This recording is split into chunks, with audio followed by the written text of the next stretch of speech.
lad mig hen. Vi skal bare den vej. Vi skal ned, og så bare væk. Og så højre. Mit job lige nu, det er, lige så snart de bliver angrebet her, så får de nogle sårede, forhåbentlig, hvis vi kan få tilladelse til det. Og så skulle spillet gerne køre derfra. Dansker, jeg ser, hvad der sker. Shit, nu er hovedet, mand. Væk på det. Og klar! Kampgruppens soldater er kommet på seriøst arbejde i de litauiske fyreskove. Delingen her er under angreb, og små 100 ekstra kilos vægt gør det ikke lettere. Nu er kompagniet gået i stilling med henblik på at bringe en fremrykkende fjende til midlertidig standsning.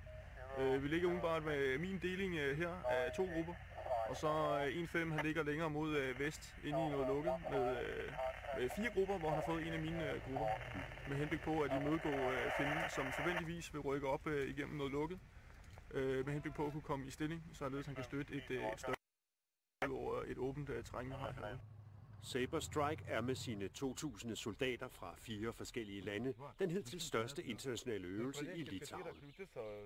Den danske kampgruppe er både den største bidrager og medbringer også det tungeste våben, en deling Leopard-kampvogne. Lige nu er Leoparderne på den angribende fjendes side.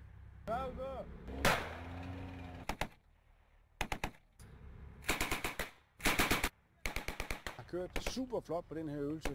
Både når de har kørt i deres kampvogne og IKK'er med ved, men også når de har opereret på jorden. Ingen tvivl om, de er blevet bedre hen over øvelsen, og det er jo sådan set derfor, vi træner. Det er for at blive bedre. Vi træner sammen med nogle gode enheder. Litauen er rigtig gode. Amerikanerne har gjort det godt, og polakkerne har gjort også gjort det rigtig fint. Amerikanske National Guard i Strikers prøver at holde fjenden tilbage, mens danske IKK'ere kører i stilling på en strategisk vej. De er klar til at give fjenden tab under dennes fremrykning. Finskytter og infanteri går længere frem i den tætte skov for også at yde modstand. Ventetiden ender dog ikke med kamp. Fjenden går nemlig udenom. Men det giver så kamp til andre delinger. Når vi er ude og kæmpe i øvelsestræninger, som vi lige har været, så er det også vigtigt, at når kampen er sluttet, at vi kan de her ting, at vi kan skifte fra den kampmæssige, hvor vi render rundt med geværet foran og sløret, og så vi kan gå ind og vise en mildere tilstedeværelse og en mere venlig tilstedeværelse over for lokalbefolkningen, så de kan se, at vi altså ikke udgør en trussel for dem, men vi er der for at beskytte dem.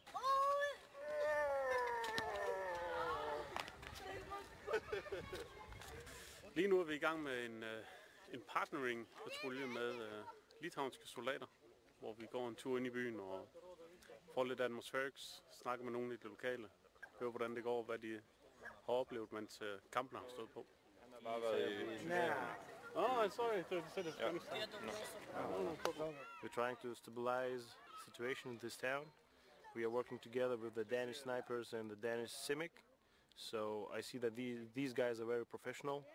We're doing our job, we are patrolling, checking how the situation in this town, talking with civilians and so on.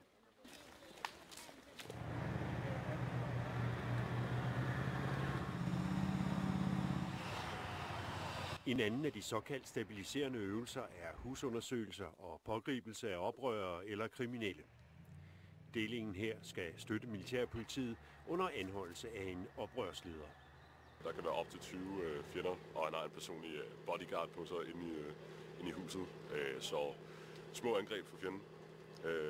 Men det burde ikke være noget, som burde være et større problem for vores enhed, da fjendens styrker er nedkæmpet, og de er overgået til destabiliserende operationer i området.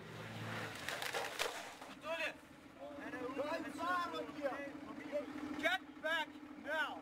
Move!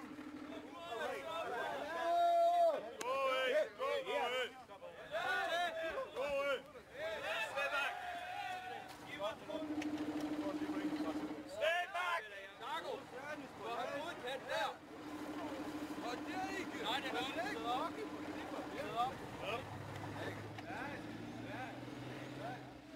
Altså, min primære forventninger var at få afprøvet om det koncept, vi har indført i hæren med at uddanne enheder, kunne deployere dem et sted hen, kunne gennemføre en operation, i det her tilfælde en øvelse, og så det at kunne øve os sammen med 4 andre nationer med relativt kort forberedelsestid og se dem operere sammen på jorden herovre i Rukla.